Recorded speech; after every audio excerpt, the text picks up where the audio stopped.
Descargo de responsabilidad. Overlord no me pertenece, ni ninguna de las imágenes mostradas. Teocracia Slane, el sumo pontífice, al igual que los otros 5 cardenales reunidos en la sagrada catedral de los 6 dioses, observaba el informe de guerra proveniente del reino élfico. La primera parte del informe trataba sobre el conflicto en curso. Desde que declararon la guerra al reino élfico, el avance había sido lento, debido a la vastedad del territorio enemigo, compuesto en su totalidad por un inmenso bosque en el que los ejércitos élficos se atrincheraban. Aún así, el avance no se detenía, y ya fuera en 10 o 20 años más, el reino élfico caería. No había posibilidad alguna de negociación con esa criatura inmunda y depravada conocida como el Rey Elfo, quien había secuestrado a la hija de un dios y la había violado. Aunque lograron rescatarla, el engendro la había dejado embarazada, y para limpiar semejante ofensa, la teocracia declaró una guerra que se prolongaba desde hacía décadas. Ahora, el sumo pontífice recibía informes semanales cuando surgía alguna novedad, y este era uno de esos casos. En él se mencionaba la aparición de otro hijo del rey elfo, y se adjuntaba una imagen del individuo, que, como todos los hijos de ese depravado, tenía los ojos de diferente color.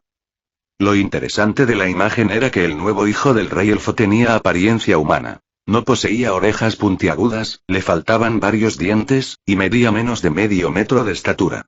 A todas luces, era un bebé. Sin embargo, debía considerarse que se trataba de un elfo, y aunque fuera mestizo, probablemente tenía 3 o 4 veces la edad que aparentaba. Según los analistas, el niño en la pintura debía tener entre 5 y 8 años. El sumo pontífice leyó todo el informe elaborado por los observadores, complementado con datos obtenidos por sus espías. El bebé elfo poseía habilidades mágicas y físicas extraordinarias, siendo ya un mago, un guerrero y un arquero excepcional. También destacaba por su gran inteligencia. Aunque esta era su primera batalla, logró destruir un batallón de tropas de élite por sí solo, y luego causó estragos en las filas del ejército regular, invocando a más de 100 ángeles de batalla en su retaguardia. Aunque estos no estaban bajo su control directo, generaron tal caos que el ejército se vio obligado a retirarse. Según los espías, este nuevo hijo del rey elfo ya superaba el rango adamantita, el nivel más alto entre los aventureros. Aunque no era algo inusual en los hijos del rey, su edad representaba una sorpresa inesperada. ¿No se suponía que el rey elfo solo enviaba a la batalla a los hijos que consideraba un fracaso? Preguntó el sumo pontífice. El cardenal del fuego, Berenice Naguasan, la única mujer entre los 6 cardenales, lucía pensativa. Ciertamente es extraño. Si a esa edad ya posee el poder suficiente para obligar a la escritura de luz solar a retirarse, causándole pérdidas catastróficas, no tiene sentido que su padre lo considere inútil, concluyó Berenice. El cardenal del viento, Dominici de Partoruche, negó con la cabeza y presentó un segundo ínfieme. Esta es la información recolectada por la escritura de Flor de Cerezo, bajo mi cargo. Hace 5 años, una de las esposas del rey elfo contrató aventureros y logró escapar con su hijo. Sin embargo, en el camino se toparon con una patrulla de nuestras élites, que al ver al bebé, procedieron a eliminarlo. Según el capitán del grupo, vio cómo una espada atravesaba el pecho del niño, y luego abandonaron los cadáveres en el bosque. Sin embargo, al día siguiente, una caravana comercial encontró a un bebé flotando en el río. Al interactuar con él, notaron que poseía una habilidad mágica que lo hacía inusualmente fuerte. El bebé tenía los ojos de diferente color y vestía un pañal ensangrentado, además de portar un alfiler de plata. Aunque estaba a kilómetros del lugar de los hechos, asumimos que era el mismo niño que se creía muerto. Sabemos que el bebé fue adoptado por los comerciantes de la caravana, quienes engañaron a los aventureros diciéndoles que lo criarían. Pero, en realidad, reconocieron que era hijo del rey elfo. Tras hacerle una prueba de talentos que reveló que podía usar magia de nivel 1, le colocaron un collar de esclavo. Esto lo convirtió en un bebé indefenso, lo que les permitió regresarlo con el rey en busca de una recompensa. Sin embargo, el rey elfo mató a los comerciantes y se quedó con el niño. Algo importante a destacar es que el bebé podía hablar, sabía su nombre y era capaz de pedir comida. De hecho, fue lo primero que solicitó al ser rescatado. También se estima que habían pasado 3 días desde su nacimiento hasta el encuentro con la patrulla, por lo que al momento del rescate tenía, en realidad, solo 4 días de nacido, concluyó Dominic. El sumo pontífice miró al cardenal del agua, Ginedine Belanwerfe, quien comandaba otro equipo de inteligencia e infiltración. Las escrituras de Aguas Claras. Por supuesto, es un caso curioso. Nuestros infiltrados en el palacio del rey elfo lo conocen bien y han enviado varios informes. Se creía que podía representar un peligro, pero tras 5 años de entrenamiento riguroso y estudio continuo, solo ha alcanzado el rango de guerrero de Mitril y el nivel 5 en magia. Este informe es reciente, de menos de una semana. Nuestros espías lo describen como muy inteligente, pero a pesar de su esfuerzo constante, estos han sido sus únicos logros. No se le consideró un peligro potencial, no era más fuerte que sus hermanos ni tenía un talento superior. Supongo que por eso el rey lo envió a la batalla. Tendremos que esperar otro informe para saber qué ha sucedido realmente, concluyó Ginedine. ¿Entrenar todo el día y toda la noche? ¿Un bebé recién nacido? ¿Y no les pareció raro?, preguntó el cardenal de la tierra, Raymond Zach Lauransan. Esto es inaceptable, dijo el cardenal de la luz, Yvonne Hasna-Dracroa, jefe de la escritura de luz solar, que había sido diezmada. Ambas escrituras de inteligencia no consideraron necesario informar sobre el nuevo hijo del rey elfo. Si esas eran las condiciones, nada hacía pensar que el rey elfo enviaría al bebé al campo de batalla. Aunque, si tal bebé tiene la voluntad de entrenar día y noche, y fue capaz de derrotar a una tropa de élite respaldada por la escritura de luz solar, yo sospecharía que su inteligencia es mayor de lo que se percibió al principio. Ese niño tiene un objetivo. Tal vez lo mueva la desesperación por hacerse más fuerte, dijo el cardenal de la oscuridad, Maximilian Oreolagier, jefe de la escritura negra. ¿Estás diciendo que el bebé podría estar planeando vengarse de nosotros por la muerte de su madre y el intento de asesinato?, preguntó Berenice, con el ceño fruncido. ¿De nosotros y o de su padre? Si no fuera así, ¿por qué ocultaría su fuerza?, replicó Maximilian. Maximilian, ¿qué te hace pensar que ocultaba su fuerza y no simplemente la desarrolló durante esa batalla de vida o muerte?, preguntó el sumo pontífice, con genuina curiosidad. Maximilian había sido el antiguo capitán de la escritura negra, recientemente retirado, y tenía una vasta experiencia en combate y supervivencia. Su forma de luchar, los hechizos que utilizó, sus habilidades marciales y ninguna de ellas corresponde a las de un novato, explicó Maximilian, señalando el primer informe, el de la batalla. Es cierto que allí no se menciona ninguna explosión repentina de poder. Pero en los demás informes tampoco se dice que el niño tuviera experiencia de combate, y, aún así, actuó con brillantez, replicó Yvonne. Berenice asintió. Propongo enviar a la escritura del holocausto para forzarlo a salir, y a la escritura negra para emboscarlo y asegurar su muerte. Si lo dejamos hacerse más fuerte, el rey elfo tendrá otra carta que jugar contra nosotros, propuso Yvonne. Maximilian negó con la cabeza, mientras Berenice se quedaba pensativa, al igual que los demás cardenales. El sumo pontífice comprendió el dilema. Si mataban al niño, y resultaba ser un arma contra el propio rey elfo, habrían perdido un recurso valioso. De hecho, ese parecía haber sido el plan de sus dos equipos de inteligencia. Sabían del bebé, pero no intentaron eliminarlo, porque su comportamiento sugería que tenía un objetivo mayor. Ahora, sabiendo que había estado ocultando su fuerza, esa posibilidad cobraba más sentido. Parece que no estaremos de acuerdo esta vez, dijo el sumo pontífice, ya que nadie allí tenía autoridad sobre los demás y las decisiones debían tomarse en conjunto. ¿A favor de esperar? Él mismo levantó la mano, seguido por Berenice, Maximilian y Ginedine. Eso daba una mayoría, pero al no ser un voto unánime, el asunto seguiría sobre la mesa. Entonces, si no hay movimientos, esperaremos un año más. Solicito a las escrituras de Aguas Claras y Flor de Cerezo que entreguen informes periódicamente, ordenó el sumo pontífice. Los cardenales asintieron en señal de acuerdo. Capitán, ¿quién cree que tiene más talento? ¿Yo, ese nuevo bebé?, preguntó Ceci Zetsune, asiento adicional de la escritura negra, mientras caminaba detrás de él. Por fortuna, el capitán logró no tensarse y se giró con naturalidad. Frente a él, estaba una chica que aparentaba entre 11 y 13 años. Era baja, esbelta, con la mitad del cabello blanco y la otra mitad negra, como sus ojos. Ella le había dado una paliza brutal cuando él se unió a la escritura negra, y aún no se había recuperado del todo de la impresión. Ni siquiera logró lanzar un solo golpe. No creo que puedan compararse. Ese niño debe estar en lo que los aventureros llaman rango adamantita. Ganó solo porque es un guerrero muy versátil.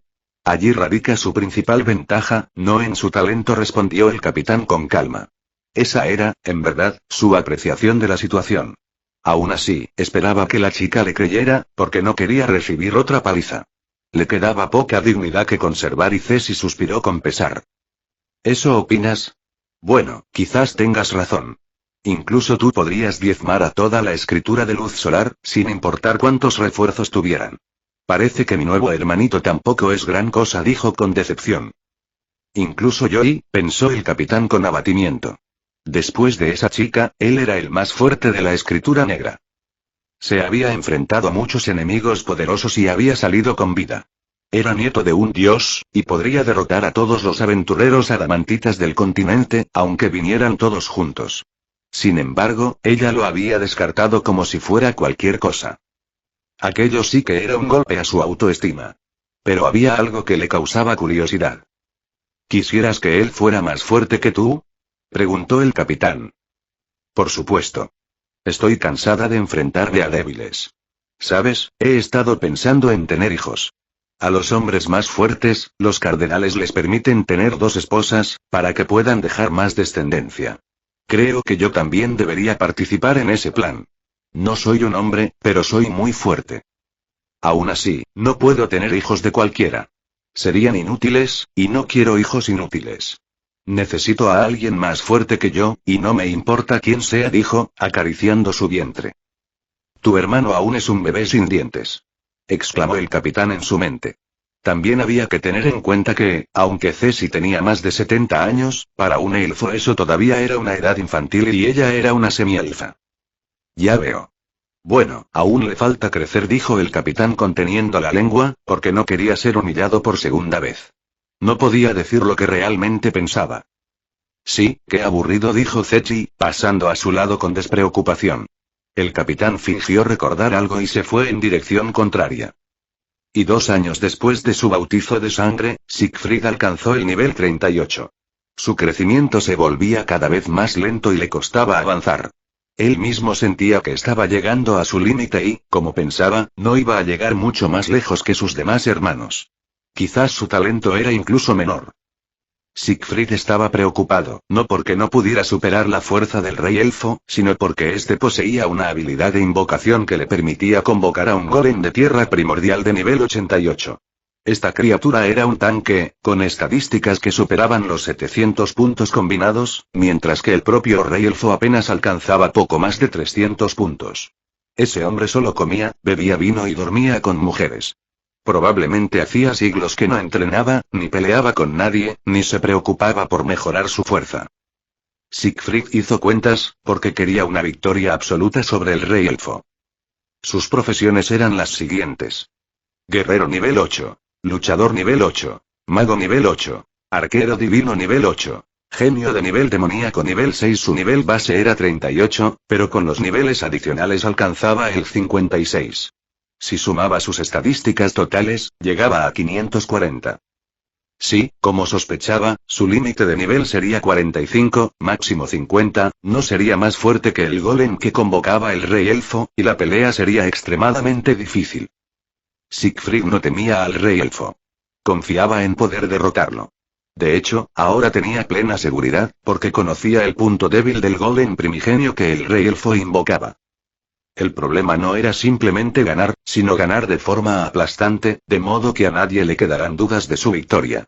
Quería evitar una rebelión de sus hermanos o una lucha por el poder tras la muerte del rey elfo. A Siegfried no le convenía eso. Según el momento en que había nacido, y tras realizar varias investigaciones, Siegfried había determinado que tenía la misma edad que Hirknifrune Farlord de Nyx. Este era el emperador del Imperio Baarut, y tenía más de 20 años cuando Nazarick llegó al Nuevo Mundo. Eso significaba que Siegfried aún tenía al menos 13 años para fortalecerse y organizar todo, a fin de no convertirse en un mero esclavo de Ainz y su grupo. Según los planes que Siegfried conocía de la historia, a este mundo solo le esperaba la esclavitud y la adoración al ser supremo de Nazarick. Antes de que eso ocurriera, debía organizar una resistencia. Por ello, el rey elfo debía ser derrocado pronto. Y Siegfried redujo sus descansos a 2 horas de sueño por día y 1 hora para sus comidas. Continuó entrenando sin pausa, solo deteniéndose para salir de cacería con Brennan o con otros hermanos. Las esposas del rey elfo también se enteraron de la habilidad innata de Siegfried, y como no querían que sus hijos murieran en batalla, los trajeron ante él para que les indicara sus puntos fuertes y pudieran entrenar en esas áreas. Siegfried se ganó la enemistad de varios de sus hermanos, que deseaban ser guerreros pero cuyo talento mágico era superior, o que querían ser arqueros pero mostraban mayor potencial como luchadores. Sus madres les dieron una paliza para aclararles las ideas y los obligaron a entrenar según sus talentos. Como no podían enojarse con sus madres, decidieron odiar a Siegfried, lo cual a él solo le causaba diversión, pues los consideraba unos mocosos. Brennan se disculpó con él, ya que fue su madre quien reveló la habilidad de Siegfried, cuando su hijo repentinamente se volvió más fuerte. Las otras esposas le rogaron que hablara, temiendo por la vida de sus hijos e hijas si no cumplían con las expectativas del rey elfo. Siegfried no le dio importancia. Ver las estadísticas de otros no le representaba ninguna pérdida, y además le ayudaba a ganarse la aprobación de algunos hermanos, al menos de la mayoría, quienes sí valoraban la oportunidad. Y 10 años después de su llegada al mundo de Overlord, Siegfried alcanzó su límite al llegar al nivel 45. Sin embargo, durante ese tiempo obtuvo 2 profesiones más. Sus profesiones eran: guerrero nivel 8, luchador nivel 8, mago nivel 8, arquero divino nivel 8, genio de nivel demoníaco nivel 6, guerrero divino nivel 4, archimago nivel 3. De forma oficial, el nivel de magia alcanzado por Siegfried era 6, pero su nivel real era 9. Si elevaba sus niveles hasta 63, tendría acceso a magia de nivel 9. Aunque el rey elfo no le concedió acceso a hechizos por encima del nivel 7, los hechizos que poseía de ese nivel los había creado él mismo. Ahora, el rey elfo, enterado de que Siegfried había llegado a su límite y que desde hacía un mes no mostraba la más mínima mejora, lo había mandado a llamar. Siegfried acudió sin dudar. No era el único que se dirigía al salón principal del rey elfo. 3 de sus hermanos también iban con él, a pesar de que sus madres les habían rogado quedarse atrás. Estos hermanos eran: Brennan, el primero con quien Siegfried fue a la batalla. Aine, a quien su madre aplicó demasiada paloterapia, y que ahora no temía al dolor. Valar, a quien ya todo le daba igual, pues el rey elfo había enviado a morir a su hermano gemelo. Las otras personas que acompañaban a Siegfried eran 3 ancianos maestros, que ya parecían haber tenido suficiente de su servidumbre. El líder de estos 3 era Armid, a quien el rey elfo había entregado a Siegfried para entrenarlo hacía 10 años. Ahora, Armid se echaba la culpa de que Siegfried no hubiera podido avanzar más, por lo que estaba allí para recibir lo que él consideraba su castigo. Al frente del grupo caminaba el propio Siegfried, que ya no tenía nada que esperar. No subiría más de nivel. Había alcanzado su máximo desarrollo en cuanto a fuerza, por lo que hoy sería el día en que debía enfrentarse al rey elfo. Un enfrentamiento que había estado preparando desde el primer día que tuvo en sus manos la información sobre el rey, sus habilidades y hechizos. El rey elfo era un druida de nivel 77, con múltiples habilidades y cientos de hechizos. Entre sus principales capacidades estaban: capacidades físicas sobrehumanas, magia, vuelo, interacción no física, longevidad, regeneración media-baja. Puede regenerar extremidades. Sentidos mejorados y percepción extrasensorial. Puede seguir los movimientos de un oponente a través del suelo y los pisos. Manipulación del alma. Su magia puede interactuar con las almas y dañarlas. Negación de regeneración media-alta. Puede eliminar a seres regenerativos como los slimes. Manipulación del miedo. Guerreros de nivel inferior a Decen sienten una intensa presión en su presencia, como si el espacio a su alrededor se distorsionara. Invocación.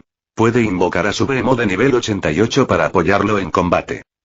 Invulnerabilidad. Posee un hechizo que lo inmuniza contra veneno, enfermedades, golpes críticos y efectos similares.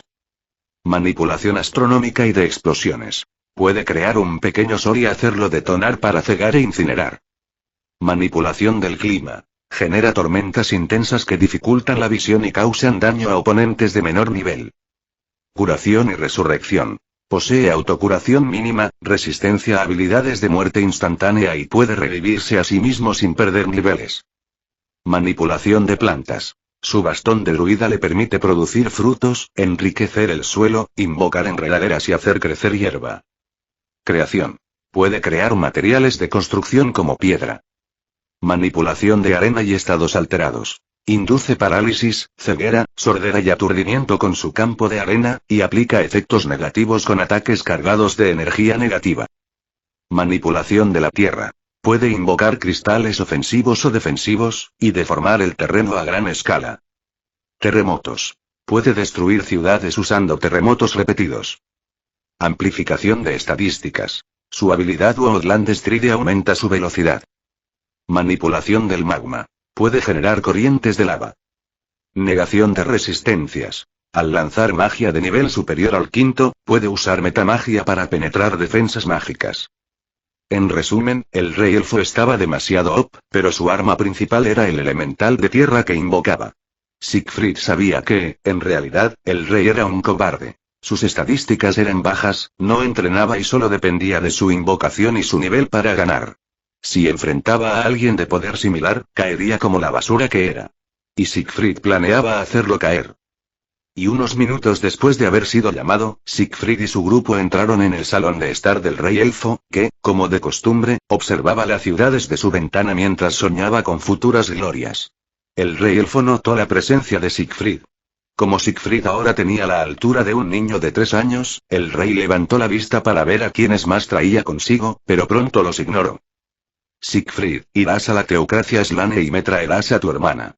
La hija de esa mujer que una vez escapó de mí llevándose mi semilla. Eso es inaceptable. Traerás a mi hija aquí, y si no es una decepción como tú, haremos hijos que valgan la pena, ordenó el rey, enviándolo, como Siegfried había supuesto, a una misión suicida. Siegfried hizo una mueca. Aquel tipo estaba enfermo y completamente loco si pensaba que él iría al nido de la teocracia Slane, donde tenían ítems mundiales y armas divinas a su disposición. Majestad, por favor, reconsidérelo.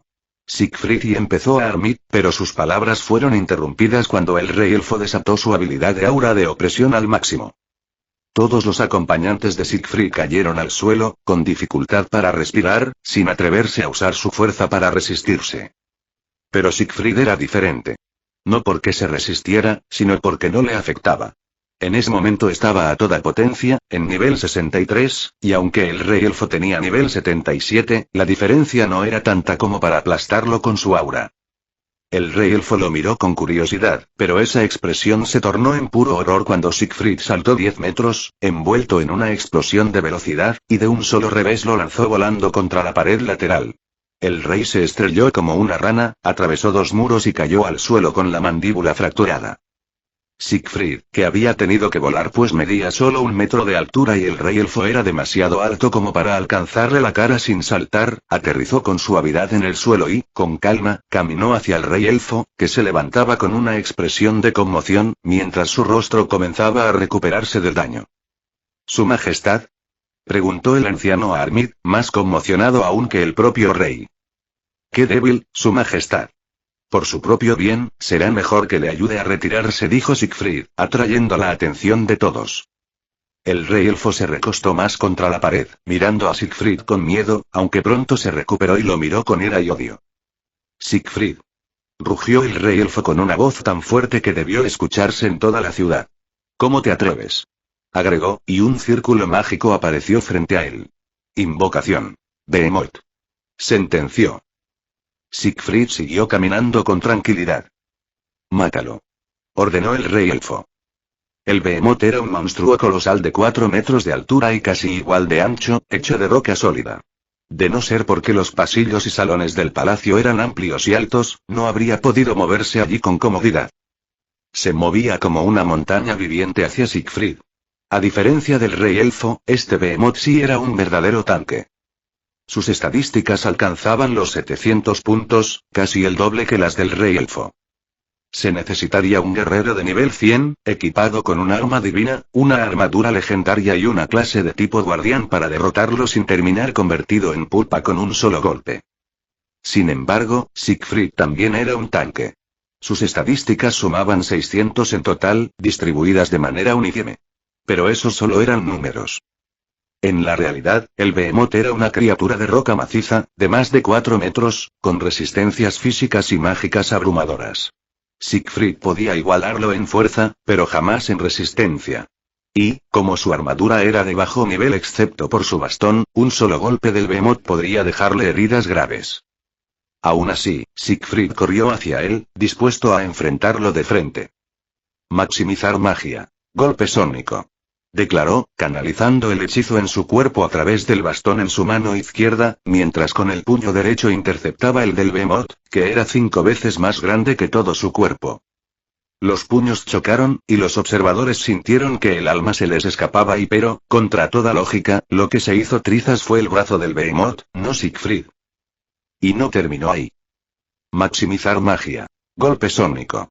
Gritó Siegfried, golpeando el costado del Behemoth. Maximizar magia. Golpe sónico. Repitió, ahora apuntando a una pierna. En apenas 5 segundos, Siegfried lanzó 10 hechizos, y el Behemoth terminó reducido a un montón de escombros. Tener una debilidad tan ridícula era un completo sinsentido para un tanque. Quien diseñó a esta criatura en el mundo de Yggdrasil, sin duda, fue un troll de primera. El rey elfo observó con horror cómo Siegfried posaba sus pies sobre los restos del elemental. Sus ojos brillaban de miedo, y su cuerpo comenzó a distorsionarse, convirtiéndose en un borrón. Intentaba huir. Arte marcial. Desplazamiento espacial. Declaró Siegfried.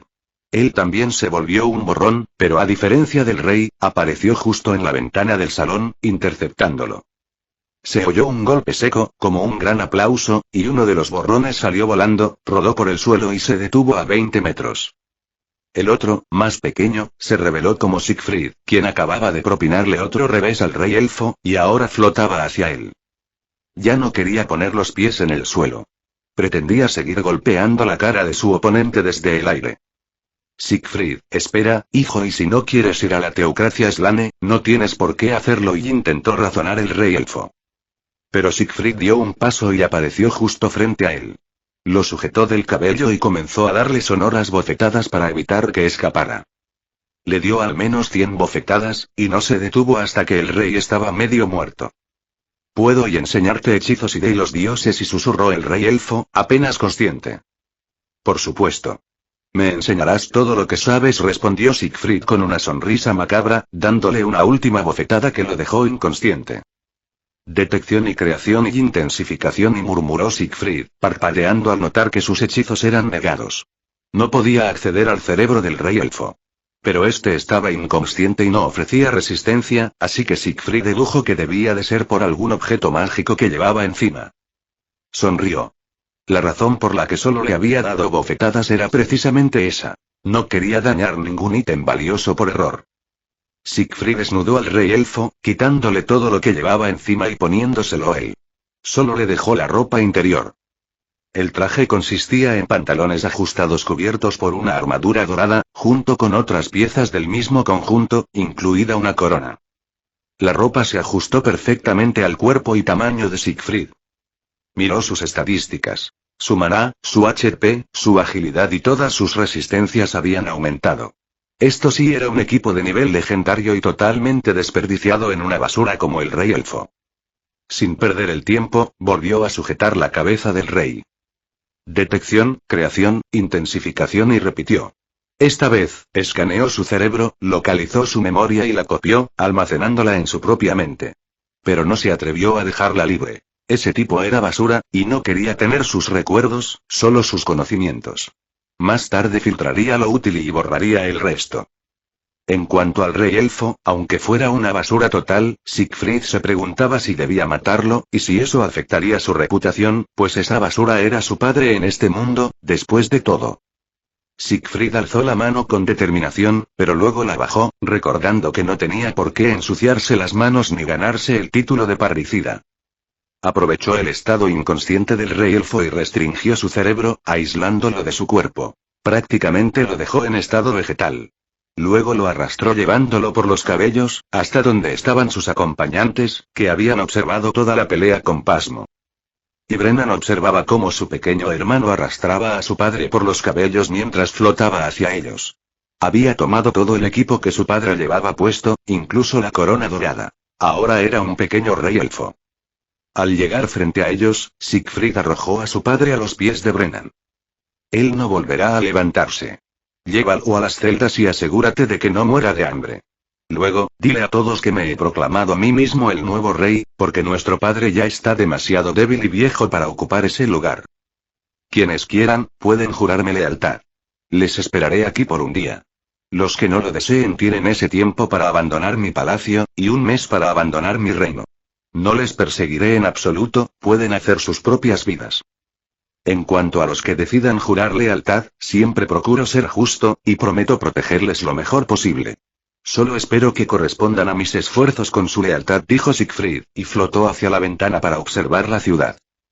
Brennan parpadeó varias veces, miró a su padre tirado en el suelo, y luego a Siegfried en el balcón. Se apresuró a correr hacia él y ponerse de rodillas. Gloria a su majestad, el rey elfo. Sentenció Brennan. A su lado se arrodillaron Aine, Valar y los 3 ancianos maestros. Gloria al rey elfo Siegfried Ugan. Dijeron todos al unísono. No es momento de juramentos. Vayan, y luego, si así lo desean, regresen, ordenó Siegfried. Sí, su majestad, respondió Brennan con emoción, y se levantó para darse media vuelta y mirar a su padre, golpeado y medio muerto en el suelo. Este es el día más feliz de mi vida, pensó Brennan. Conteniendo sus ganas de patearlo, lo tomó y puso rumbo a la celda más oscura y sucia que pudiera encontrar. Y el sumo pontífice había sido convocado a una reunión de emergencia con los 6 cardenales. Después de realizar los preparativos y rituales correspondientes, todos ellos estaban reunidos en la mesa de deliberación. El cardenal del viento, Dominic de Partorche, jefe de la escritura de Flor de Cerezo, fue el primero en hablar y mostró un documento oficial. En primer lugar, el reino élfico, con la autoridad de su nuevo rey, el rey elfo Siegfried Ugan, exige la retirada inmediata de los ejércitos de la teocracia Slane que se encuentran en sus territorios. Si esto no sucede, él y sus hermanos tomarán parte en la batalla. En segundo lugar, el rey elfo propone un intercambio del antiguo rey, Dacen Ugan, y de todos los prisioneros capturados durante la guerra entre el reino élfico y la teocracia Slane, a cambio de todos los prisioneros y ciudadanos élficos, además de la prohibición de la esclavitud de cualquier elfo o semielfo dentro de la teocracia Slane, concluyó Dominic con una pequeña sonrisa. ¿Lo ha capturado vivo?, preguntó la cardenal del fuego, Berenice Naguasan, visiblemente sorprendida. ¿Entonces es el fin de esta guerra?, preguntó el cardenal de la oscuridad, Maximilian Oreyo Lagier, jefe de la escritura negra, al cardenal del agua, Ginedine Belanguerce, jefe de la escritura de aguas claras. El cardenal Ginedine mostró una leve sonrisa. Los sirvientes dicen que las bofetadas que el niño le propinó a su padre se escucharon en toda la ciudad, y que el rey elfo lloró e imploró piedad de forma miserable. Aunque la verdad es que solo la parte de las bofetadas es cierta. Yo no haría enojar a ese niño. Pero también es muy leal con sus hermanos. Al parecer, un par de ellos incluso enfrentaron al rey a su lado. Todos sus hermanos celebran su coronación, concluyó Ginedine. Tenemos cientos de miles de esclavos elfos. La gente no aceptará devolverlos, y sin duda, será un golpe económico para nosotros, comentó el cardenal de la luz, Ivonne Hasnadrakrowa, jefe de la escritura de luz solar, quien aún no había logrado restablecer su orden. Solo hagan desfilar al rey elfo atado frente a todos nuestros soldados, regresando del campo de batalla, proclamando nuestra victoria, y nadie dirá una palabra por devolver a los pequeños esclavos, dijo el cardenal de la tierra, Raymond Isaac Laurensagne. Además, creo que no tengo que recordarles lo que podemos hacer con el rey elfo si nos lo entregan con vida, añadió con malicia. La caída del castillo y de la nación, pensó el sumo pontífice. ¿A favor de retirar las tropas y aceptar el intercambio?, preguntó el sumo pontífice, sin perder tiempo, mientras levantaba la mano. Las demás manos también se alzaron. El sumo pontífice sonrió. Votación unánime. Procederemos de forma inmediata, sentenció. Este es el final del capítulo. Si les gustó, denle like, compartan y no olviden suscribirse, eso me anima a seguir subiendo vídeos.